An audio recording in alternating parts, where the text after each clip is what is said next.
Hello नमस्कार दोस्तों, मैं हूं किशन लाल और आप देख रहे हैं RJ Kishan education YouTube channel. जल्दी से सभी विद्यार्थी लाइव आ जाएगा। आज हम करवाने वाले आरजे डिजिटल प्रतियोगिता का जो पेपर हुआ था 2 अक्टूबर को, उसका सॉल्यूशन करवाने वाले हैं। तो पहले तो इस पेपर में जो विजेता रहे थे 10 स्थान तक सम्मानित किया गया था, उनको बहुत बहुत बधाई हो, क्योंकि जिन्होंने अपनी मेहनत के दम पे अपना स्थान 10 के अंदर लाए और इनाम के भागीदारी बने। चलिए दोस्तों, सेशन की तरफ बढ़ते इससे पहले सभी विद्यार्थियों को जय हिंद।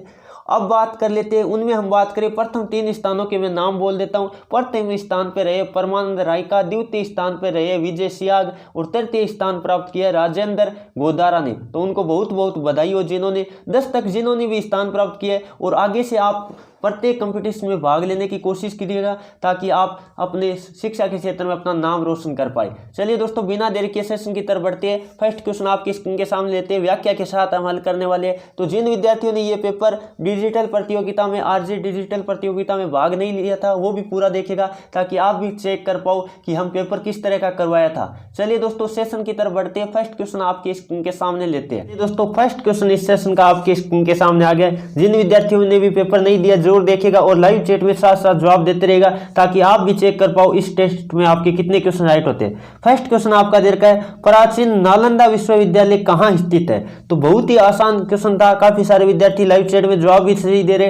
जो ऑप्शन नंबर क्या बता रहे हैं, बिल्कुल बी बता रहे हैं, बिहार। बिल्कुल उनका उत्तर सही है, यानी नालंदा विश्वविद्यालय है वो बिहार में है। यहां से इंपॉर्टेंट क्वेश्चन आपके एग्जाम में काफी बार आ भी चुका है। चलिए दोस्तों, अगला क्वेश्चन नंबर बात कर लेते हैं। 2 आपके स्क्रीन के सामने, जो कि काफी सारे विद्यार्थियों को मैंने पहले भी बता चुका हूं। हाल ही में जो साक्षरता रिपोर्ट जारी हुआ चार्ट, उसमें बिहार का नीचे से कौन सा स्थान है। आपको पता होगा जो 2017-18 की रिपोर्ट अभी आई है, आपको पता है चार्ट जो जारी हुआ है, पहले 2011 के अनुसार आपको पता होगा बिहार नीचे से 1 नंबर पे था। और 1 नंबर पे फर्स्ट में बात करें, आपको पता है साक्षरता दर अच्छी की बात करें तो केरल है, अभी भी केरल है। लेकिन बिहार पहले नीचे से 1 नंबर पे था साक्षरता दर में, लेकिन अब वो कौन से स्थान पे आ गया, तीसरे स्थान पे आ गया। जो ऑप्शन नंबर सी बता रहे बिल्कुल उनका उत्तर सही है। कितने स्थान पे आ गया, तीसरे स्थान पे। तो ये इंपॉर्टेंट क्वेश्चन है। और राजस्थान की बात करें तो राजस्थान द्वितीय स्थान पे है। और प्रथम की बात करें, यानी नीचे से बात कर रहा हूं मैं, नीचे से प्रथम स्थान की बात करें तो आपको ध्यान रखना आंध्र प्रदेश है। तो सबसे कम साक्षरता दर किस राज्य की है, तब आपको करना है आंध्र प्रदेश। चलिए दोस्तों, अगला क्वेश्चन आपके स्क्रीन के सामने लेते हैं।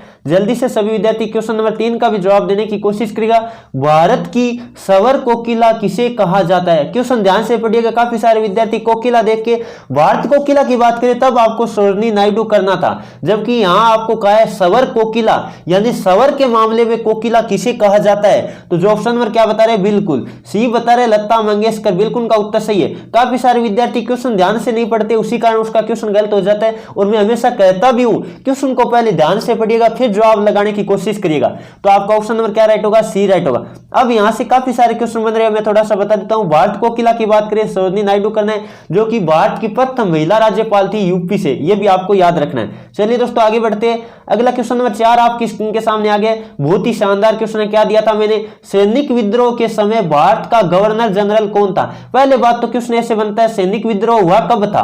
तो सैनिक विद्रोह की बात करें तो आपको पता होगा 1857 में हुआ था। कब हुआ था, 1857 की, जिसे क्रांति कहा जाता है, जो आपको पता होगा सैनिक विद्रोह के नाम से भी जानी जाती है। अब बात कर लेते हैं इस क्रांति की शुरुआत कहां से हुई थी। काफी बार तो क्वेश्चन ऐसे आ जाता है, यानी जो 1857 की क्रांति थी उसकी शुरुआत कहां से हुई थी। तो आपको ध्यान रखना है मेरठ से हुई थी। अब आपको कहा उस समय भारत का गवर्नर जनरल कौन था। तो जो ऑप्शन नंबर क्या बता रहे, डी बता रहे लॉर्ड कैनिंग। बिल्कुल उनका उत्तर सही है और जो ऑप्शन नंबर डी आपका सही राइट होगा। चलिए दोस्तों, आगे बढ़े। अगला क्वेश्चन नंबर बात कर लेते हैं। 5 आपकी स्क्रीन के सामने आ गया। क्या दे रखा है, यूनेस्को का मुख्यालय कहां स्थित है। तो यूनेस्को का मुख्यालय की बात करें, जल्दी से बताने की कोशिश करिएगा। जो ऑप्शन नंबर ए बता रहे पेरिस। बिल्कुल उनका उत्तर सही है। पेरिस आपको पता होगा फ्रांस में है। पेरिस कहां है, फ्रांस में। और आपको पता होगा एफिल टावर, जो कि आपको पता है प्रसिद्ध स्थान है। एफिल टावर की बात करें, आपको ध्यान रखना है, जो एक प्रसिद्ध हम कह सकते हैं, तो उसकी बात करें तो वो भी आपको पता होगा पेरिस यानी फ्रांस में है। और यहां से क्वेश्चन बनता है काफी सारा, पेरिस किस नदी के किनारे बसा है, तब आपको करना है सीन नदी के किनारे बसा है। अब यहां से और क्वेश्चनों की यदि हम चर्चा करें तो न्यूयॉर्क की बात करें तो यूएनओ का मुख्यालय कहां है, आपको ध्यान रखना है यूएनओ, थोड़ा मैं लिख देता हूं आपके लिए, यूएनओ संयुक्त राष्ट्र संघ का मुख्यालय की बात करें तब आपको क्या करना है, न्यूयॉर्क यानी अमेरिका में। अब बात कर लेते हैं और भी क्वेश्चन बन रहे, यदि मैं बात करूं जेनेवा की तो WHO का जो विश्व स्वास्थ्य संगठन है उसके मुख्यालय की बात करें तो अब आपको क्या करना है, जेनेवा करना है। आपको इंपॉर्टेंट क्वेश्चन है, सभी विद्यार्थी याद रखिएगा। चलिए दोस्तों आगे बढ़ते हैं, अगला क्वेश्चन नंबर बात कर लेते हैं 6 आपके सामने आ गया, क्या दिया है, भारत और पाकिस्तान के बीच किस वर्ष ताशकंद समझौता पर हस्ताक्षर हुआ था। इंपॉर्टेंट क्वेश्चन है, कई बार क्वेश्चन ऐसे आ जाता है, ताशकंद समझौता है वो किन दो देशों के बीच हुआ था, तो आपको ध्यान रखना भारत और पाक के बीच हुआ था। और भारत और पाक की जो सीमा रेखा है उसे रेड क्लिफ रेखा कहती है, ये भी आपको याद रखना है। और भारत और चीन के बीच की जो सीमा रेखा उसे क्या कहते हैं, जल्दी से बताएगा तो आपको पता होगा मैक-मोहन रेखा कहती है। अब बात कर लेते हैं इस क्वेश्चन का जवाब, जो ऑप्शन नंबर क्या बता रहे, सी बता रहे 1966, बिल्कुल उनका उत्तर सही है। उस वक्त भारत के प्राइम मिनिस्टर कौन थे, ये भी आपको ध्यान रखना है, यानी हम बात करें प्रधानमंत्री कौन थे तो लाल बहादुर शास्त्री जी थे, ये भी आपको याद रखना है। चलिए दोस्तों आगे बढ़े, अगला क्वेश्चन नंबर बात कर लेते हैं 7 आपके स्क्रीन के सामने आ गया, क्या दे रखा है, पंडित हरिप्रसाद, पंडित भी लगा सकते आगे या सीधा भी दे सकता है क्वेश्चन आपको, हरिप्रसाद चौरसिया का संबंध किस वाद्य यंत्र से है। तो हरिप्रसाद चौरसिया की बात करें तो आपको पता होगा ये क्या थे, महान बांसुरी वादक थे। जो ऑप्शन नंबर क्या बता रहे हैं, डी बता रहे, बिल्कुल उनका उत्तर सही, क्या थे, बांसुरी वादक थे। अब बात कर लेते हैं, आपके क्वेश्चन काफी बार ऐसे आ जाता है, जाकिर हुसैन का संबंध किससे, तो आपको पता होगा जाकिर हुसैन की बात करें तबला वादक है। और एक क्वेश्चन बेहद इंपॉर्टेंट बनता है, पंडित शिव कुमार शर्मा का संबंध किससे, इंपॉर्टेंट क्वेश्चन है, पंडित शिव कुमार शर्मा का संबंध किससे, तब आपको करना है, क्या करना है, जल्दी से बताएगा, वो थे संतूर वादक। और बिस्मिल्लाह खां की बात करें तो वो महान शहनाई वादक थे। इंपॉर्टेंट क्वेश्चन है, सभी विद्यार्थी याद रखिएगा। चलिए दोस्तों अगला क्वेश्चन नंबर बात कर लेते हैं 8 आपके स्क्रीन के सामने आ गया, क्या दे रखा है, चावल का निर्यात सर्वाधिक कौन सा देश करता है। आपको कहा चावल का निर्यात, अब क्वेश्चन ध्यान से नहीं पढ़ते काफी सारे विद्यार्थी, चाय का, चावल का क्या, चाय का निर्यात सर्वाधिक कौन सा देश करता है। निर्यात की बात करें न कि चाय का उत्पादन की बात करें, उत्पादन की बात करता तब आप क्या करते, चीन करते, उत्पादन की बात करता तब आप क्या करते, चीन करते। लेकिन निर्यात के मामले में विश्व भर में कौन है, श्रीलंका है। जो ऑप्शन नंबर क्या बता रहे, बिल्कुल ऑप्शन नंबर जो बता रहे बी श्रीलंका, बिल्कुल उनका उत्तर सही है। ध्यान से पढ़िएगा क्वेश्चन, प्रत्येक पढ़ना आपको ध्यान से। आपको कहे चाय उत्पादन में प्रथम देश कौन सा है, तब आपको क्या करना है, आपको करना है चीन। और ऐसा लिखे निर्यात की दृष्टि से सबसे प्रथम स्थान पे कौन आता है, तब आपको करना है श्रीलंका। इंपॉर्टेंट है, सभी विद्यार्थी याद रखिएगा। चलिए दोस्तों आगे बढ़े, अगला क्वेश्चन नंबर बात कर लेते हैं 9 आपकी स्क्रीन के सामने आ गया, क्या दे रखा है, भारत की प्रथम महिला विधायक कौन थी। बहुत ही शानदार मैंने क्वेश्चन दिया है। अब काफी सारे विद्यार्थी थोड़ा सा ध्यान देना आपको, क्या पहले बात तो मैं चर्चा कर लेता हूं क्वेश्चनों के बारे में। सरोजिनी नायडू की बात करें तो भारत की प्रथम महिला राज्यपाल की बात करें तब आपको करना है सरोजिनी नायडू। और कहां की थी, यूपी की थी। कहां की राज्यपाल थी, प्रथम महिला राज्यपाल कौन थी, आपको करना है सरोजिनी नायडू। और कहां की थी, उत्तर प्रदेश की थी। अब यहां से क्वेश्चन बनता है, भारत को किला किसे कहा जाता है, मैंने अभी बताया था सरोजिनी नायडू को कहा जाता है। और सुचेता कृपलानी की बात करें तो आपको ध्यान में आ रहा होगा, भारत की प्रथम महिला मुख्यमंत्री, भारत की प्रथम महिला मुख्यमंत्री की बात करें तो सुचेता कृपलानी करना, वो भी उत्तर प्रदेश की थी। अब बात कर लेते हैं मुथु लक्ष्मी रेड्डी, जो बता रहे बिल्कुल उनका उत्तर सही। ऑप्शन नंबर आपका क्या राइट होगा, सी राइट होगा। मुथु लक्ष्मी रेड्डी है वो आपको ध्यान रखना भारत की प्रथम महिला विधायक थी। अब बात कर लेते हैं भारत की प्रथम महिला सांसद कौन थी, तब आपको करना है, क्या करना है, जल्दी से देख लीजिएगा, राधाबाई सुब्बारायन करना है। इंपॉर्टेंट क्वेश्चन है, ये एग्जाम में सारे क्वेश्चन आ चुके हैं। चलिए दोस्तों आगे बढ़े, अगला क्वेश्चन नंबर बात कर लेते हैं 10 आपकी स्क्रीन के सामने आ गया, क्या दे रखा है, प्रसिद्ध रचना जो कादंबरी है, किसकी बात कर रहा है, कादंबरी किसके द्वारा लिखी गई है। तो ये तो आपको पता ही होगा। जो ऑप्शन नंबर क्या बता रहे हैं, सी बता रहे बाणभट्ट, बिल्कुल उनका उत्तर सही है। कादंबरी के रचयिता कौन है, बाणभट्ट है। अब यहां से काफी सारे क्वेश्चन मैं आपको बता देता हूं जो इंपॉर्टेंट हम बात करें आर्मी के एग्जाम की दृष्टि से बनते हैं, उनके बारे में थोड़ी हम चर्चा कर लेते हैं। कल्याण की बात करूं तो आपको पता होगा, राजतरंगिणी की बात करें तो कल्याण द्वारा लिखी गई है। और आपको पता होगा अष्टाध्यायी की बात करें तो पाणिनि द्वारा लिखी गई है। और मेघदूत की बात करें तो कालिदास जी के द्वारा लिखी गई है। और भारत का शेक्सपियर किसे कहा जाता है, तब आपको करना है कालिदास जी। चलिए दोस्तों आगे बढ़े, अगला क्वेश्चन नंबर बात कर लेते हैं 11 आपकी स्क्रीन के सामने आगे, क्या दे रखा है, पृथ्वी दिवस कब मनाया जाता है। इंपॉर्टेंट क्वेश्चन है, पृथ्वी दिवस कब मनाया जाता है। तो जो ऑप्शन नंबर क्या बता रहे हैं, बी बता रहे हैं 22 अप्रैल, बिल्कुल उनका उत्तर सही है। 1 दिसंबर की बात करें तो आपको पता होगा विश्व एड्स दिवस मनाया जाता है। इंपॉर्टेंट क्वेश्चन है, सभी विद्यार्थी याद रखिएगा। चलिए दोस्तों आगे बढ़े, अगला क्वेश्चन नंबर बात कर लेते हैं। 12 आपकी स्क्रीन के सामने आ गया। क्या दे रखा है क्वेश्चन आपको दे रखा है, राष्ट्रीय रक्षा अकादमी का मुख्यालय कहां है। राष्ट्रीय रक्षा अकादमी को शॉर्टकट में क्या कहते हैं वो भी आपको पता होना चाहिए। क्या कहते हैं, एनडीए। राष्ट्रीय रक्षा अकादमी का मतलब क्या होता है, एनडीए। एनडीए की फुल फॉर्म भी आपको पता होना चाहिए, क्या होती है, नेशनल डिफेंस अकेडमी होती है। क्या होती है, नेशनल डिफेंस अकेडमी के मुख्यालय की बात करें तो खड़गवासला बता रहे, जो ऑप्शन नंबर क्या बता रहे, सी बता रहे, बिल्कुल का उत्तर सी। कहां है, खड़गवासला। पुणे के पास एक जगह है खड़गवासला, महाराष्ट्र में, वहां आपको पता होगा नेशनल डिफेंस अकेडमी यानी राष्ट्रीय रक्षा अकादमी का क्या है, मुख्यालय। अब यहां से काफी सारे क्वेश्चन बनता है, इंडियन मिलिट्री अकेडमी का मुख्यालय क्या है, तो वो आपको देहरादून में। आपको ध्यान रखना है IMA का मुख्यालय क्या है, इंडियन मिलिट्री अकेडमी का मुख्यालय क्या है। सभी विद्यार्थी नोट कर लो, इंडियन मिलिट्री अकेडमी का मतलब होता है, आपको ध्यान रखना है, भारतीय सैन्य अकादमी का मुख्यालय कहां है, तब आपको करना है देहरादून। और बात करूं यहां से काफी सारे क्वेश्चन बना देते हैं, एक और बता देता हूं मैं,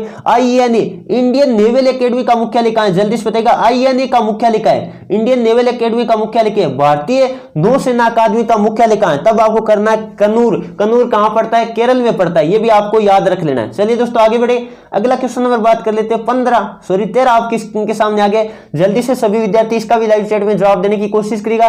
यजुर्वेद के पाठकर्ता को क्या कहा जाता है, यानी यजुर्वेद का जो पाठक करता है उसे क्या कहा जाता है, तो जो ऑप्शन नंबर क्या बता रहे, जल्दी से बताने की कोशिश करिएगा। डी बता रहे, अधर्वरयु, बिल्कुल उनका उत्तर सही, ऑप्शन नंबर आपका क्या राइट होगा, डी राइट होगा। अब यहां से काफी सारे क्वेश्चन बनते हैं, आपको ध्यान होगा, यदि ऋग्वेद को पढ़ने वाले ऋषि की बात करें तो क्या कहा जाता है, होत्री कहा जाता है। काफी बार एग्जाम में क्वेश्चन आ चुका है, ऋग्वेद का अध्ययन करने वाला या ऋग्वेद को पढ़ने वाले ऋषि को क्या कहते हैं, तब आपको करना है होत्री। और खिल की बात करें तो ऋग्वेद में जो 8वें मंडल में, कौन से मंडल में आपको ध्यान रखना, 8वें मंडल में जो हाथ से लिखी हुई ऋचा है उन्हें क्या कहा जाता है, खिल कहा जाता है। चलिए दोस्तों आगे बढ़ते हैं, अगला क्वेश्चन नंबर 14 आपकी स्क्रीन के सामने आ गया। क्या दे रखा है, श्रीलंका का प्राचीन नाम क्या है, ये क्वेश्चन काफी बार एग्जाम में आ चुका है, तो जो ऑप्शन नंबर क्या बता रहे हैं, बिल्कुल ए बता रहे, सिलोन, बिल्कुल का उत्तर सही है। श्रीलंका का प्राचीन नाम आपको सिलोन करना है। बर्मा की बात करें तो म्यांमार का प्राचीन नाम क्या है, आपको पता होना चाहिए, बर्मा है। और भारत का प्राचीन नाम क्या है, आर्यवर्त है, ये भी आपको याद रख लेना है। चलिए दोस्तों आगे बढ़ते हैं, अगला क्वेश्चन नंबर बात कर लेते हैं। 15 आपकी स्क्रीन के सामने आ गया। क्या दे रखा है, आपको दे रखा है, रणजीत सागर बांध कौन सी नदी पर बना है, तो आपको पता होगा रणजीत सागर बांध की बात करें, जल्दी से बताने की कोशिश करिएगा। जो ऑप्शन नंबर सी बता रहे, रावी नदी, बिल्कुल का उत्तर सही है। कौन सी नदी पे है, रावी नदी पे। अब बात कर लेते हैं, आपको पता होगा सरदार सरोवर बांध की बात करें तो वो आपको पता होगा नर्मदा नदी पे। कौन सी नदी पे, नर्मदा नदी पे। और क्वेश्चन काफी बार आ चुका है, नर्मदा नदी का उद्गम स्थल कौन सा है, तो आपको पता होगा अमरकंटक की पहाड़ियां है। चलिए दोस्तों आगे, अब आपके साइंस के पार्ट शुरू हो गया। क्वेश्चन नंबर 16 से लेके 30 तक आपके साइंस के 15 क्वेश्चन हो गए। जीके के मैंने पूरे करवा दिया। आपको कितने क्वेश्चन हुए एक बार कमेंट करके बताएगा, जीके के 15 में से आपके कितने राइट हुए। चलिए अब बात कर लेते हैं, तुगनता मापी यंत्र होता है वो किसको मापने के लिए काम में लिया जाता है, जल्दी से बताने की कोशिश करिएगा। देखते कौन कौन विद्यार्थी इसका सही जवाब दे पाते। जो ऑप्शन नंबर क्या बता रहे हैं, बी बता रहे ऊंचाई, बिल्कुल का उत्तर सही है। ऊंचाई मापने के लिए तुगनता मापी का उपयोग किया जाता है। अब बात कर लेते हैं, समुद्र की गहराई नापने में आपको पता होगा फेदोमीटर का यूज किया जाता है। और तापमान की बात करें तो जल्दी से बताएगा, थर्मामीटर का यूज किसमें किया जाता है, तापमान मापने में किया जाता है। चलिए दोस्तों आगे बढ़े, अगला क्वेश्चन नंबर 17 आपके स्क्रीन के सामने आ गया। क्या है, प्रसिद्ध अंगोरा ऊन किससे प्राप्त की जाती है, तो ये तो मैंने काफी बार क्लासों में आपको बताया। यदि आप रेगुलर क्लास लेते हो तो इस पेपर में आप पूरे में से पूरे नंबर ला सकते थे। तो इसलिए जो विद्यार्थी हमारी रेगुलर क्लास नहीं देखता है, 8 बजे हमारी रेगुलर क्लास प्रोवाइड करते हैं हम इस चैनल पे, तो वो जरूर देखेगा, ताकि आगामी कोई भी हम प्रतियोगिता या कोई भी टेस्ट सीरीज लाए तो आपको ज्यादा से ज्यादा फायदा मिल पाए और आर्मी का फुल सिलेबस आप रिवाइज कर पाओ। चलिए दोस्तों क्वेश्चन आपको क्या दे रखा है, प्रसिद्ध अंगोरा ऊन की बात करें किससे प्राप्त की जाती है, तो जो ऑप्शन नंबर क्या बता रहे हैं, डी बता रहे खरगोश, बिल्कुल का उत्तर सही। आपका ऑप्शन नंबर क्या राइट होगा, डी राइट होगा। काफी सारे विद्यार्थी लाइव चैट में जवाब भी दे रहे। चलिए दोस्तों आगे बढ़ते हैं, अगला क्वेश्चन नंबर बात कर लेते हैं। 18 आपके स्क्रीन के सामने आ गया। क्या दे रखा है, शीशा पेंसिल बनाने में किसका प्रयोग किया जाता है, शीशा पेंसिल बनाने में किसका उपयोग किया जाता है, जल्दी से बताने की कोशिश करिएगा। देखते कौन कौन विद्यार्थी इसका सही जवाब दे पाते। अब कई विद्यार्थी तो इसमें कंफ्यूज हो गए, शीशा पेंसिल दे दिया, इसका मतलब हम तो क्या करेंगे, शीशा यानी लेड करेंगे, जबकि आपका ध्यान रखना है शीशा पेंसिल होती है उसमें लेड 0% होता है। यह आपको ध्यान रखना है, लेड नहीं होता है, केवल कहते हैं उसे शीशा पेंसिल। तो ऑप्शन नंबर जो क्या बता रहे हैं, बिल्कुल बी बता रहे हैं ना, ग्रेफाइट, बिल्कुल का उत्तर सही है। आपको ध्यान रखना है, ग्रेफाइट होता है वो विद्युत का क्या होता है, सुचालक होता है। धातु होते हुए विद्युत का क्या है, सुचालक है। और कार्बन का एक अपरूप है, कार्बन के कुल 3 अपरूप है। ग्रेफाइट आपको पता है कार्बन का अपरूप वो है जो क्या है, विद्युत का सुचालक है। इंपॉर्टेंट क्वेश्चन है। और कार्बन का शुद्ध अपरूप की बात करें तो हीरा है, ये भी आपको याद रख लेना है। चलिए दोस्तों अगला क्वेश्चन नंबर बात कर लेते हैं। 19 आपकी स्क्रीन के सामने आ गया। क्या दे रखा है रुधिर के शुद्धिकरण की प्रक्रिया को क्या कहते हैं? तो रुधिर के शुद्धिकरण यानी रक्त के शुद्धिकरण की प्रक्रिया को क्या कहते हैं? जल्दी से बताने की कोशिश करेगा। तो जो ऑप्शन नंबर सी बता रहे बिल्कुल का उत्तर सही है, डायलाइसिस कहते हैं। क्या कहते हैं? डायलाइसिस कहते हैं। रुधिर के शुद्धिकरण को डायलाइसिस कहते हैं, आपको ध्यान रखना है। चलिए दोस्तों आगे बढ़ते हैं। अगला क्वेश्चन आपकी स्क्रीन के सामने लेते हैं। जल्दी से सभी विद्यार्थी क्वेश्चन नंबर 20 का भी जवाब देने की कोशिश करेगा। समांतर क्रम में लगे उपकरणों में कौन सी राशि नियत रहती है? कौन सी राशि नियत रहती है? समांतर क्रम कौन सा होता है? पहले तो विद्यार्थियों को यह पता होना चाहिए। ये यदि प्रतिरोध इस क्रम में जोड़े जाते हैं, जैसे मैं जोड़ के एक बार बता देता हूं, उनका हम बात करें इस तरह होता है, वो क्या होता है आपको पता है? समांतर क्रम होता है। तो इनमें क्या समान रहता है आपको पता है? वोल्टेज समान रहता है। क्या रहता है? वोल्टेज समान रहता है, जबकि धारा, विद्युत धारा अलग अलग होती है। तो इंपॉर्टेंट क्वेश्चन बनता है, आपको ध्यान रखना है। समांतर क्रम कह दो या पार्श्व क्रम कह दो। समांतर क्रम का दूसरा नाम क्या? पार्श्व क्रम है। इसमें आपको ध्यान रखना है वोल्टेज यानी वोल्टता समान होती है। जो ऑप्शन नंबर कौन सा बता रहे? बिल्कुल बी बता रहे, बिल्कुल का उत्तर सही है। और श्रेणी क्रम की बात करें तो उसमें विद्युत धारा समान होती है। इंपॉर्टेंट क्वेश्चन है, सभी विद्यार्थी नोट कर लीजिएगा। चलिए दोस्तों आगे बढ़ते हैं। अगला क्वेश्चन नंबर बात कर लेते हैं। 21 आपकी स्क्रीन के सामने आ गया। क्या दे रखा है? कृत्रिम वर्षा करवाने के लिए किसका उपयोग किया जाता है? बहुत ही इंपॉर्टेंट क्वेश्चन है, काफी बार एग्जाम में आ चुका है। तो जल्दी से सभी विद्यार्थी इसका लाइव चैट में जवाब देने की कोशिश करेगा। तो जो ऑप्शन नंबर क्या बता रहे? बिल्कुल ए बता रहे, AgI यानी हम बात करें सिल्वर आयोडाइड, किसका उपयोग किया जाता है? सिल्वर आयोडाइड का यूज किया जाता है। एक क्वेश्चन ऐसे बनता है, जो मतदाता स्याही होती है, आपको पता है जब हम वोट डालने जाते हैं तो हमारी अंगुली पे जो निशान मंडते हैं वो किसका होता है? आपको ध्यान रखना है, सिल्वर नाइट्रेट का होता है, यानी AgNO3 का होता है। ये क्वेश्चन भी इंपॉर्टेंट बनता है, काफी बार एग्जाम में आ चुका है। और यदि मैं बात करूं N2O क्या है? जल्दी से बताएगा तो आपको पता होगा, लाफिंग गैस या कहे हास्य गैस का सूत्र क्या है? N2O होता है, नाइट्रस ऑक्साइड होता है। इंपॉर्टेंट क्वेश्चन है, सभी विद्यार्थी याद रखेगा। चलिए दोस्तों अगला क्वेश्चन नंबर 22 आपकी स्क्रीन के सामने आ गया। ये बहुत ही शानदार क्वेश्चन था, काफी सारे विद्यार्थियों ने बिना पढ़े क्वेश्चन को करने के कारण उनका क्वेश्चन गलत हुआ है। तो मेरे पेपर कोई भी देगा तो उनको एक से एक जरूर मिलेगी कि पेपर हमें ध्यान से पढ़ना है। यदि आप अभी से ये सुधर जाओगे कि गलती हम क्या कर रहे हैं, तो आपके फाइनल एग्जाम जो होगा उसमें गलती नहीं होगी। तो ये आपको खास तौर से ध्यान रखना। मैं हमेशा पेपर इसी लेवल का लेता हूं ताकि आपको एग्जाम में कोई भी मिस्टेक ना हो। मैंने क्वेश्चन दिया, ध्यान से पढ़िएगा। पत्तियों का पीला रंग किसके कारण होता है? और बच्चे पढ़ते नहीं है, बच्चे सोचते हैं कि पत्तियों का हरा रंग किसके कारण होता है और क्वेश्चन गलत कर देते हैं। ऑप्शन नंबर क्या बता देते हैं? क्लोरोफिल बता देते। जबकि क्लोरोफिल की बात करें तो पत्तियों का हरा रंग की बात करें तब आपको करना है क्लोरोफिल, और पीले रंग की बात करें तब आपको करना है कौन सा? केरोटीन। क्या बताना है? ऑप्शन नंबर जो बी बता रहे बिल्कुल का उत्तर सही। केरोटीन के कारण आपको ध्यान रखना पत्तियों का पीला रंग होता है। और दूध का सफेद रंग किसके कारण होता है? ये क्वेश्चन भी काफी बार आ चुका है, तो वो केसीन के कारण होता है। दूध का सफेद रंग किसके कारण होता है? केसीन के कारण होता है। चलिए दोस्तों आगे बढ़े, अगला क्वेश्चन नंबर बात कर लेते हैं। 23 आपकी स्क्रीन के सामने आ गया। क्या दे रखा है? रिमोट कंट्रोल में कौन सी तरंग प्रयुक्त की जाती है? तो जो ऑप्शन नंबर क्या बता रहे? बिल्कुल ए बता रहे, अवरक्त तरंग, बिल्कुल उनका उत्तर सही है। काफी सारे विद्यार्थी लाइव चैट में जवाब भी दे चुके हैं। और एक क्वेश्चन आज आपको कमेंट करके बताना है, जो चमगादड़ होता है वो कौन सी किरण निकालता है? ये आपको सभी विद्यार्थियों को क्लास पूरी होने के बाद कमेंट करके बताना है। चलिए दोस्तों आगे बढ़ते हैं, अगला क्वेश्चन आपके स्क्रीन के सामने लेते हैं। जल्दी से सभी विद्यार्थी क्वेश्चन नंबर 24 का भी जवाब देने की कोशिश करेगा। केंद्रीय चावल अनुसंधान केंद्र कहां स्थित है? तो जल्दी से बताएगा, देखते कौन कौन विद्यार्थी इसका सही जवाब दे पाते हैं। जो ऑप्शन नंबर सी बता रहे कटक, बिल्कुल उनका उत्तर सही। क्या होगा? कटक होगा। यह आपको इंपॉर्टेंट क्वेश्चन बनता है, काफी सारे विद्यार्थियों ने जवाब इसका सही दे रहे हैं। और करनाल की बात करें, क्वेश्चन ऐसे आ जाता है, राष्ट्रीय डेयरी अनुसंधान केंद्र कहां है? तब आपको क्या करना है? करनाल यानी हरियाणा में है। इंपॉर्टेंट क्वेश्चन है, सभी विद्यार्थी याद रखिएगा। चलिए दोस्तों अगला क्वेश्चन नंबर 25 आपके स्क्रीन के सामने आ गया। बहुत ही शानदार क्वेश्चन है, संवेग में परिवर्तन कहलाता है। क्वेश्चन ध्यान से पढ़िएगा, संवेग में परिवर्तन कहलाता है। इंपॉर्टेंट क्वेश्चन है। अब काफी सारे विद्यार्थी क्वेश्चन ध्यान से नहीं पढ़ते, वो सोचते हैं संवेग में परिवर्तन की दर क्या कहलाती है और कर देते हैं बल। क्या कर देते हैं? बल कर देते हैं। जबकि मैंने कहा संवेग में परिवर्तन क्या कहलाता है, तब आपको करना ऑप्शन नंबर बी राइट, आवेग होता है। संवेग में परिवर्तन आवेग होता है और संवेग में परिवर्तन की दर क्या कहलाती है? आपको ध्यान रखना बल होता है। इंपॉर्टेंट क्वेश्चन है, सभी विद्यार्थी नोट कर लो। एग्जाम में ये क्वेश्चन आए तो आपको गलत नहीं करना है। और आपको पता होगा संवेग में परिवर्तन की दर की बात करें बल होता है। ये हम बात करें न्यूटन की गति का द्वितीय नियम बताता है। चलिए दोस्तों आगे बढ़े, अगला क्वेश्चन नंबर बात कर लेते हैं। 26 आपकी स्क्रीन के सामने आ गया है। जल्दी से सभी विद्यार्थी इसका भी लाइव चैट में जवाब देने की कोशिश करेगा। इलेक्ट्रॉनिक मैग्नेटिक यानी किसकी बनी होती है? तो आपको बताना है जो विद्युत चुंबक होती है वो किसकी बनी होती है, या कहिए अस्थायी चुंबक होती है, जो स्थायी नहीं होती है वो चुंबक किसकी बनी होती है? तो जो ऑप्शन नंबर क्या बता रहे हैं, बिल्कुल ए बता रहे नरम लोहा, बिल्कुल का उत्तर सही है। और आपको कहे स्थायी चुंबक बनाने में किसका उपयोग किया जाता है, तब आपको करना है इस्पात यानी स्टील करना है। क्या करना है? स्टील करना है। इंपॉर्टेंट क्वेश्चन है, सभी विद्यार्थी याद रखिएगा।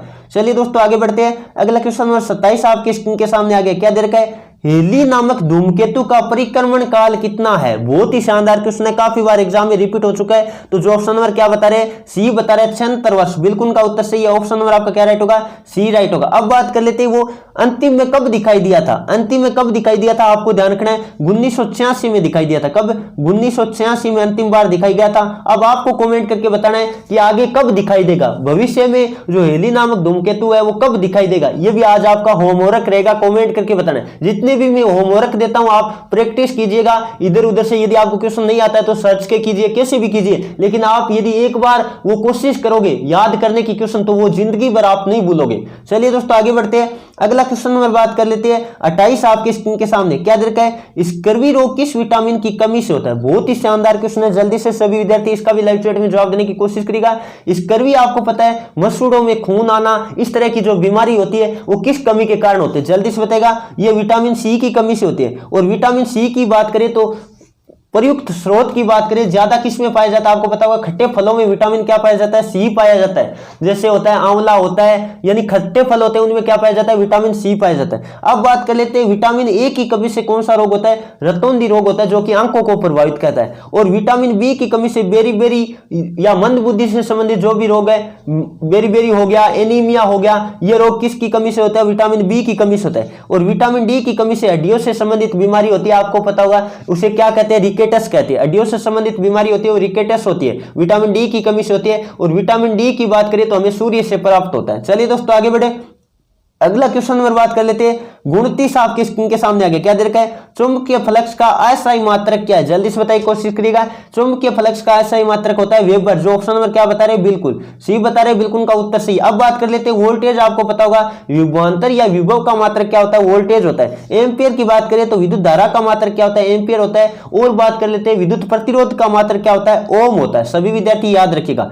चलिए दोस्तों अगला क्वेश्चन नंबर बात कर लेते हैं 30 आपके स्क्रीन के सामने आ गया। क्या दे रखा है? जल के शुद्धिकरण में किसका उपयोग किया जाता है? जल्दी से बताने की कोशिश करिएगा। तो जो ऑप्शन नंबर क्या बता रहे हैं? डी बता रहे हैं क्लोरीन, बिल्कुल का उत्तर सही है। क्लोरीन का आपको पता होगा जल के शुद्धिकरण में उपयोग किया जाता है। ये इंपॉर्टेंट क्वेश्चन था। चलिए दोस्तों ये 30 क्वेश्चन आपके जीके जीएस के पूरे हो गए। अब हम मैथमेटिक्स के क्वेश्चनों की तरफ बढ़ते हैं और आप क्लास पूरी देखिएगा अंत में, क्योंकि आपको कमेंट करके बताना है अपने साथियों के साथ आपका कंपटीशन कैसा होता है, अंत में कमेंट करके जरूर बताइएगा। चलिए दोस्तों अगला क्वेश्चन नंबर बात कर लेते हैं। मैथमेटिक्स आ गया। क्या दे रखा है? क्वेश्चन नंबर 31 आपको दे रखा है 0.444 का वर्गमूल क्या होगा? बहुत ही आसान क्वेश्चन, थोड़ा सा आपको दिमाग लगाना था। 0.44 का मतलब क्या? 4 की क्या हो रही है? पुनरावृत्ति हो रही है। और 1 अंक की पुनरावृत्ति होती है तो हम कितने नौके लगाते हैं बट्टे में? 1 9 लगाते हैं। और 2 अंकों की पुनरावृत्ति होती है तो हम 2 नौके लगाते हैं। इसका मतलब यदि हम पॉइंट हटाएंगे तो कितने नौके लगाएंगे? 1 नोक लगाएंगे। कितना लगाएंगे? 1 9 लगाएंगे। अब बात कर लेते हैं इनका क्या लेना है? वर्गमूल लेना है। तो आपको पता होगा 4 का वर्गमूल कितना होगा? 2 होगा। और 9 का कितना होगा? 3 होगा। जो ऑप्शन नंबर 2/3 बता रहे हैं ना, बिल्कुल 2/3 वाला कौन सा? ऑप्शन नंबर आपका बी राइट होगा। काफी सारे विद्यार्थी लाइव चैट में जवाब भी दे चुके हैं। एकदम आसान क्वेश्चन था और इस क्वेश्चन को भी काफी सारे विद्यार्थियों ने गलत भी किया है। चलिए दोस्तों आगे बढ़ते हैं। चलिए दोस्तों अगला क्वेश्चन नंबर 32 आपके स्क्रीन के सामने आ गया। जल्दी से सभी विद्यार्थी इसका भी लाइव चैट में जवाब देने की कोशिश करेगा। एक धनराशि साधारण ब्याज पर 24 वर्षों में, कितने वर्षों में? 24 वर्षों में 4 गुनी हो जाती है तो ब्याज की वार्षिक दर क्या है? पहले बात कर लेते हैं यहाँ मूलधन हम कितना मानेंगे? दुगुनी तिगुनी इस तरह कहे तो मूलधन आपको कितना मान लेना चाहिए? 100 मान लेना चाहिए। अब आगे बात कर लेते हैं ब्याज कितना होगा? 4 गुना हुआ 100 का, 4 गुना 400 हुआ तो आपको पता है ब्याज कितने रुपए हुआ? 300 रुपए हुआ, क्योंकि 100 हम क्या कर देंगे? कम कर देंगे। टोटल राशि 400 रुपए हो गई। इसका मतलब ब्याज कितना हुआ? 300। अब आपको निकालना क्या है? आपको निकालना है दर। कितना निकालना है? क्या निकालना है? आपको दर निकालना है। समय और मूलधन सब हमारे पास है तो दर निकाल लेते। दर होता है ब्याज गुणा 100, यानी 300 गुणा में क्या रखेंगे? 100 लिखेंगे। 300 गुणा में क्या रखेंगे? 100 लिखेंगे। और बट्टे में आपको मूलधन पता है 100 और गुणा में हम बात कर लेते हैं समय कितना है? 24। तो आप जल्दी से इनको काट पीट करके हल कर लेते हैं। ये काटा हमने। अब बात कर लेते हैं ये 6 से कट रहा है, ये 4 बार कटा और ये 6 से बात करें तो कितनी बार कटा? 50 बार कटा। अब आपको पता 50/4 का मतलब क्या होगा, 12.5 होगा। कितना, 12.5% आपका क्या आएगा, जवाब आएगा। जो ऑप्शन नंबर कौन सा बता रहे हैं, बिल्कुल ऑप्शन नंबर जो ए बता रहे हैं ना, बिल्कुल उनका उत्तर सही है। काफी सारे विद्यार्थी लाइव चैट में जवाब भी सही दे चुके हैं। चलिए दोस्तों अगला क्वेश्चन नंबर बात कर लेते हैं। 33 आपके स्क्रीन के सामने आगे क्या दे रखा है, एक रोम्बस है, एक क्या है, रोम्बस है। उसके विकर्ण क्या दे रखे आपको, 8 मीटर और कितने हैं, 6 मीटर है। तो इसका क्षेत्रफल क्या होगा, पहले बात कर लेते हैं। रोम्बस यानी हम बात करें समचतुर्भुज की बात कर रहे हैं। किसकी बात कर रहे हैं, समचतुर्भुज को अंग्रेजी में रोम्बस कहते हैं, यह आपको ध्यान रखना है। अब यदि हम बात करें विकर्ण दे रखा हो तो क्या होता है, पहला विकर्ण रखते हैं हम, यानी D1 गुणा D2 होता है। यह आपको पता है, दोनों विकर्णों का क्या होता है, गुणनफल होता है, यानी 1/2 गुणा विकर्णों का गुणनफल ये होता है समचतुर्भुज का क्षेत्रफल। अब बात कर लेते हैं, जल्दी से इनको रख करके हम हल कर लेते हैं। तो आपको कितना दिया, 8 गुणा में 6 रख दिया, ठीक है। अब हम 2 से काट देते, कितनी बार कटा, 3 बार, और 8 3 कितना हो गया, 24। और किस में आएगा आपका, मीटर है तो मीटर स्क्वायर में आएगा। क्या आएगा, मीटर स्क्वायर में आएगा। तो थोड़ी सी यहाँ करेक्शन कर लीजिएगा, मीटर स्क्वायर कर लो, ठीक है। तो 24 मीटर स्क्वायर आपका जवाब आएगा। जो ऑप्शन नंबर कौन सा बता रहे हैं, बिल्कुल ऑप्शन नंबर जो क्या बता रहे हैं, बी बता रहे हैं, बिल्कुल उनका उत्तर सही है। तो आराम से बता सकते हो, क्वेश्चन बहुत ही नॉर्मल था, मीटर स्क्वायर होगा। थोड़ी सी यहाँ टाइपिंग मिस्प्रिंट कर रखी है, कोई दिक्कत नहीं, ठीक है। चलिए दोस्तों आगे बढ़ते हैं। अगला क्वेश्चन आपकी स्क्रीन के सामने लेते हैं। जल्दी से सभी विद्यार्थी क्वेश्चन नंबर 34 का भी जवाब देने की कोशिश करिएगा। 4:5 का वर्गानुपात है। वर्गानुपात का मतलब हमें वर्ग करना है, क्या करना है, वर्ग करना है। 4 का भी वर्ग कर दो और 5 का भी वर्ग कर दो, तो आपका ऑप्शन नंबर क्या राइट होगा, सी राइट होगा। 16:25 होगा। बहुत ही आसान क्वेश्चन था। चलिए दोस्तों आगे बढ़ते हैं। अगला क्वेश्चन नंबर 35 आपकी स्क्रीन के सामने आ गया। क्या दे रखा है, एक कार 2 घंटे 60 किलोमीटर प्रति घंटे की चाल से 1 घंटा 40 किलोमीटर प्रति घंटे की चाल से चलती है। तो कार की टोटल बात कर लेते हैं, उनमें औसत चाल बतानी है, यानी टोटल समय में आपको टोटल कितनी दूरी तय की है उसका हम अनुपात निकालेंगे, वही क्या होगा, औसत चाल होगा। अब बात कर लेते हैं, 2 घंटे में 60 की स्पीड से चला, इसका मतलब दूरी कितनी तय करेगी, 60 गुणा 2 यानी 120। और अगले 1 घंटे 40, इसका मतलब अगले में 40 किलोमीटर दूरी तय की, और टोटल समय कितना लगा, 2 घंटे और 1 घंटे 3 घंटे, इसका मतलब 160/3 आपका जवाब आ जाएगा, 160/3। और भाग दे के आप देखोगे तो आपका आएगा 53.33। कितना आएगा, भाग दे के आप जल्दी से एक बार देखो तो आपका जवाब आएगा 53.33। और आपको पता किस में आएगा, किलोमीटर प्रति घंटा में आएगा। किस में आएगा, किलोमीटर प्रति घंटा में आएगा। तो जो ऑप्शन नंबर क्या बता रहे हैं, ए बता रहे हैं, बिल्कुल उनका उत्तर सही है। बहुत ही आसान क्वेश्चन था, काफी सारे विद्यार्थियों ने लाइव चैट में जवाब भी दे दिए। तो चलिए दोस्तों आगे बढ़े, एक बार बताइएगा ये क्वेश्चन समझ में आ गया होगा सबके। अगला क्वेश्चन चलिए आपके स्क्रीन के सामने लेते हैं। जल्दी से सभी विद्यार्थी क्वेश्चन नंबर 36 का भी जवाब देने की कोशिश करेगा। Sine theta plus cos theta का अधिकतम मान कितना होता है। तो sine theta plus cos theta का अधिकतम मान होता है √2। जो ऑप्शन नंबर क्या बोल रहे हैं, बी बोल रहे हैं, बिल्कुल उनका उत्तर सही है। और न्यूनतम मान की बात करें तो -√2 होता है, यह आपको थोड़ा पता होना चाहिए। चलिए दोस्तों आगे बढ़े, अगला क्वेश्चन आपकी स्क्रीन के सामने लेते हैं। जल्दी से सभी विद्यार्थी क्वेश्चन नंबर 37 का भी जवाब देने की कोशिश करिएगा। 20% व 30% के एकल समतुल्य बट्टा आपको बताना है। तो आपको पता है, पहले हमने अंकित मूल्य कितना माना, 100 माना। पहले कितना कम किया, 20 कम किया, इसका मतलब 80/100। कितना, 80/100। और आगे कितना कम किया है, 30 कम किया, इसका मतलब 70/100। अब जल्दी से काट पीट करके हल करो तो आपको पता है ये 7 कितना होता है, 56 होता है। तो अब आपको पता है पहले अंकित मूल्य कितना था, 100 था, अब 56 कर दिया, इसका मतलब क्या हो गया, कितने की कमी करी है, 44% की एकल छूट दी है, यानी बट्टा दिया है। तो जो ऑप्शन नंबर कौन सा बता रहे, बिल्कुल सी बता रहे, बिल्कुल का उत्तर सही है। चलिए दोस्तों अगला क्वेश्चन नंबर 38 आपके स्क्रीन के सामने आ गया। जल्दी से सभी विद्यार्थी इसका भी लाइव चैट में जवाब देने की कोशिश करेगा। 3 आदमी अथवा 6 लड़के एक काम को 40 दिन में पूरा करते हैं, तो 6 आदमी और 8 लड़के उस काम को कितने दिनों में पूरा करें। तो इस तरह के क्वेश्चन के लिए मैंने आपको ट्रिक बताया था, सो ट्रिक के माध्यम से मैं बता देता हूं। हालांकि लॉजिक से करना चाहो तो आप लॉजिक से भी कर सकते हो। आपको यहाँ क्या दे रखा है, आदमी और लड़के दे रखा है, इसका मतलब M2/M1, क्या M2/M1 प्लस B2/B1, यह आपको ध्यान रखना। शॉर्टकट में आप निकाल सकते हैं। यदि यहाँ वुमेन और होती तो हम लिखते W2/W1। अब चलिए मान रख देते जल्दी से, 40 बट्टे में कितना, M2, 2 नंबर वाले आदमी कितने हैं, देखो 6, कितने 6, और 6 बट्टे में कितना, 3, 6 बट्टे में 3, प्लस में हम बात कर लेते हैं आगे क्या है, 8/6, कितना, 8/6। जल्दी से कर लीजिएगा, बहुत ही आसान क्वेश्चन है। तो आपको पता है यहाँ काट पीट करके हम हल करते हैं 40, और ये बात कर लेते 6 में 3 का भाग कितनी बार गया, 2 बार, और इसको 2 से काट देते 4/3, कितना, 4/3। और इसको यदि आप हल करोगे तो कितना होगा, 10/3। 10/3 का मतलब 40 गुणा 3/10 हो गया। क्यों हो गया, आपको पता चल गया होगा, उल्टा कर देंगे 3/10। अब 0 से 0 काट दो, 4 3 कितना हो गया 12 हो गया, तो 12 आपका जवाब आएगा। जो ऑप्शन और कौन सा बता रहे बिल्कुल डी बता रहे, बिल्कुल उनका उत्तर सही है। काफी सारे विद्यार्थी लाइव चैट में जवाब भी दे चुके हैं, तो बहुत ही आसान क्वेश्चन था, नॉर्मल सा क्वेश्चन था। चलिए दोस्तों आगे बढ़ते हैं, अगला क्वेश्चन और बात कर लेते हैं। 39 आपकी स्क्रीन के सामने आगे क्या दे रखा है, एक संख्या के 3/4 का 2/5 कितना दे रखा है, 204 है, तो वह संख्या क्या है। एक संख्या, इसका मतलब संख्या का हमने क्या माना, संख्या को x माना, उसका कितना, एक संख्या का 3/4, इसका मतलब 3/4 का 2/5, यही तो दिया बिल्कुल 2/5 बराबर आपको कितना दे दिया 204 दे दिया, ये दिया बिल्कुल। तो x की वैल्यू आपको निकालनी, तो ये उधर जाएगा, 204 गुणा में कितना होगा 4/3 होगा, 4/3 होगा, और क्या होगा 5/2 होगा, यही तो होगा। बिल्कुल आराम से कर सकते हो, जल्दी से करके कोशिश करिएगा। तो आपको पता है पहले हम 3 से काट देते, कितने से 3 से काट देते, क्योंकि ये उधर जाके उल्टा हो गया, ये तो आपको समझ में आ गया होगा। तो 3 से काट देते, ये कितनी बार कटा 6 बार कटा, और फिर बचा कितना 2 24, यानी कितनी बार आपको पता है 8 3 कितना होता है 24 होता है, तो आराम से आपका 68 आया। अब ये 2 से काट दो, कितनी बार कटेगा आपको पता है, ये 2 बार कटा, और ये आपका आ गया कितना आया, जल्दी से देख लीजिएगा 680 आएगा ना, क्योंकि 10 गुणा 68 यानी 680 आपका जवाब आएगा। जो ऑप्शन नंबर कौन सा बता रहे बिल्कुल 680 वाला बता रहे ना, ऑप्शन नंबर जो सी बता रहे ना, बिल्कुल उनका उत्तर सही है। बहुत ही आसान क्वेश्चन था। चलिए दोस्तों आगे बढ़ते हैं, अगला क्वेश्चन नंबर बात कर लेते हैं। 40 आपकी स्क्रीन के सामने क्या दे रखा है, एक पिता अपने पुत्र से 2 गुना है, ये लिखा, या में लिख लेते हैं क्या, यहाँ सन लिखा और ये क्या लिखा फादर लिखा, ये सन और फादर हमने लिख लिया। क्या दे रखा है, वर्तमान में क्या है, पिता है दुगुना है सन का, ये 1:2 लिखा, और क्या दे रखा है 10 वर्ष पहले 4 गुना था, इसका मतलब ये 4 था और ये 1 था। अब क्या करते हैं वज्र गुणा करते हैं, इस तरह के क्वेश्चन में जल्दी से करिएगा। 2 और क्या 4, यहाँ अंतर लेते 3/2, 3/2 समय का अंतर कितने का आपको पता है, समय का अंतर कितने का 10 वर्ष का, तो गुणा में क्या रखते हैं 10, 10 रख के हल करो, ये 2 से काट दो 5 बार 15, तो x की वैल्यू 15 आ गई। इसका मतलब यानी अनुपात 1:2 में है, तो 15 और 2 से गुणा करेंगे 30, तो 15 और 30 होगी वर्तमान आयु। यदि पिता की बात करें 30, पुत्र की बात करें 15, तो जो ऑप्शन नंबर कौन सा बता रहे बिल्कुल ऑप्शन नंबर जो सी बता रहे ना, पिता की आयु पूछे आपको, तो पिता की आयु कितनी होगी 30 वर्ष होगी। जो ऑप्शन नंबर क्या बता रहे सी बता रहे, बिल्कुल उनका उत्तर सही है। चलिए दोस्तों आगे बढ़े, अगला क्वेश्चन आपके स्क्रीन के सामने लेते हैं। जल्दी से सभी विद्यार्थी क्वेश्चन नंबर 41 का भी जवाब देने की कोशिश कीजिएगा।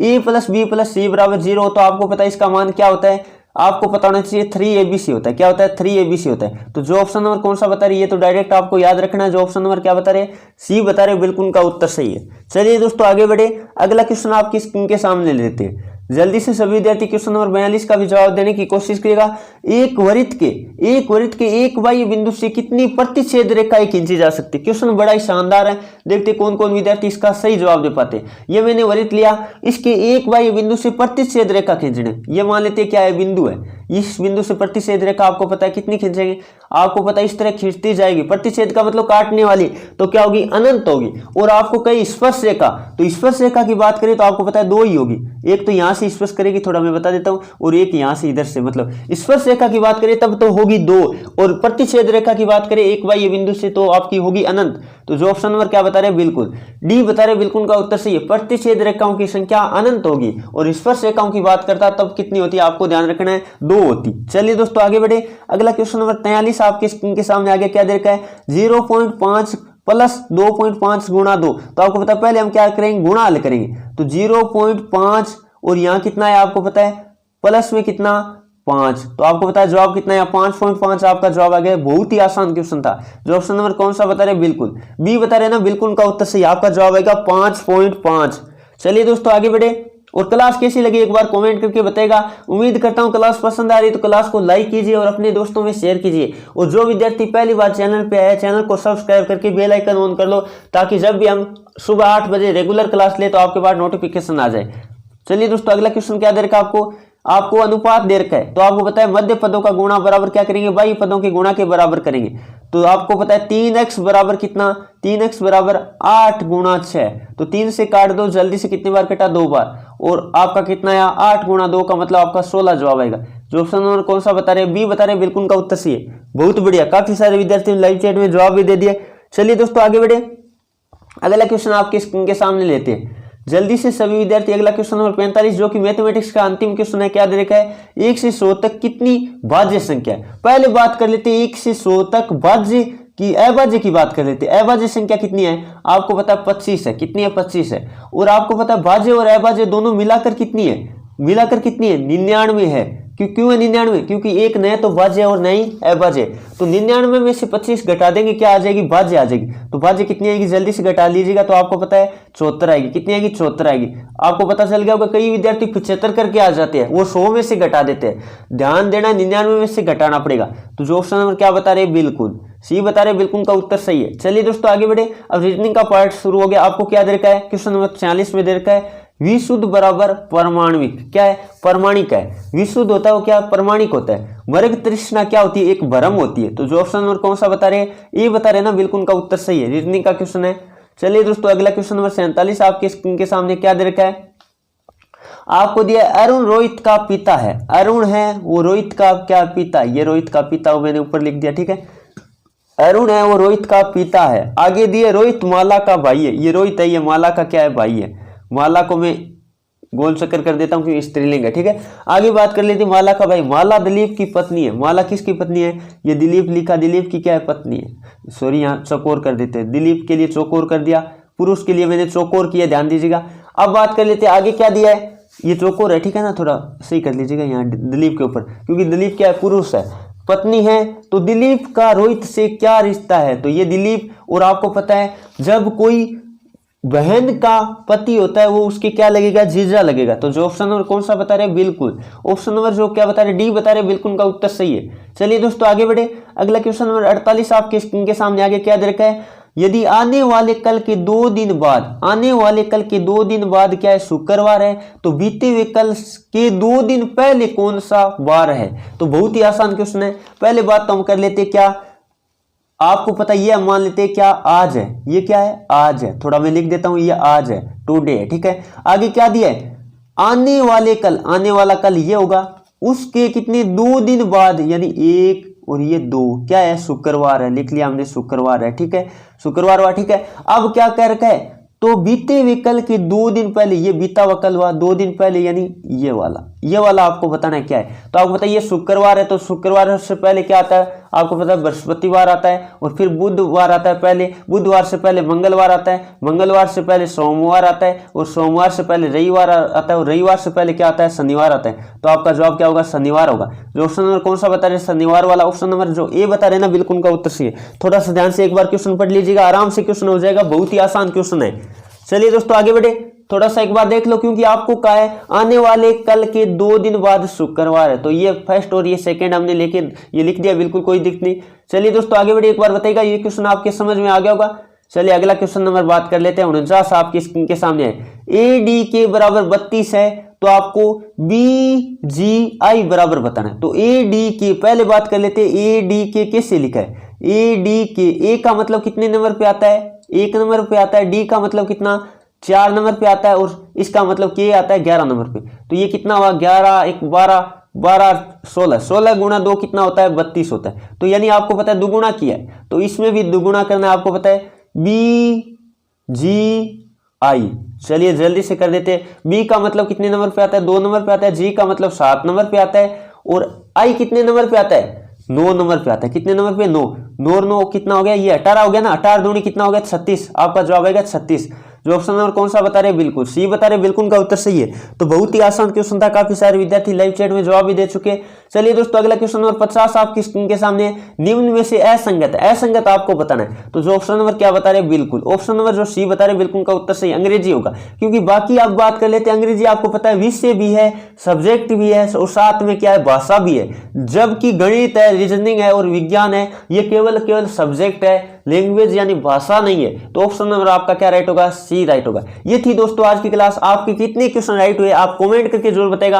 उम्मीद करता हूं क्लास आपको पसंद आई, तो क्लास को लाइक कीजिए, और जो विद्यार्थी पहली बार चैनल पे आए चैनल को सब्सक्राइब करके बेल आइकन ऑन कर लो, ताकि जब भी हम लाइव क्लास ले तो आपके पास नोटिफिकेशन आ जाए। और जो यहाँ सरदार सर चूरू से देख रहा था वो कमेंट करके जरूर बताएगा, और जिन्होंने इस प्रतियोगिता में फर्स्ट द्वितीय और तृतीय यदि उन्होंने भी ये पेपर देखा है तो कमेंट करके जरूर बताएगा आपकी प्रतियोगिता कैसी हुई। उम्मीद करता हूँ सभी को दोबारा से मैं कहना चाहूंगा जो इस प्रतियोगिता में विजेता रहे उनको दोबारा से कांग्रेचुलेशन। तो आप इसी तरह और भी कोई भी प्रतियोगिता का आयोजन करवाए तो आप भाग लीजिएगा, और ज्यादा से ज्यादा स्कोर प्राप्त करके अपनी रैंक कायम करने की कोशिश कीजिएगा। चलिए दोस्तों, आज के सेशन में इतना ही। Thank you for watching. जय हिंद, जय भारत।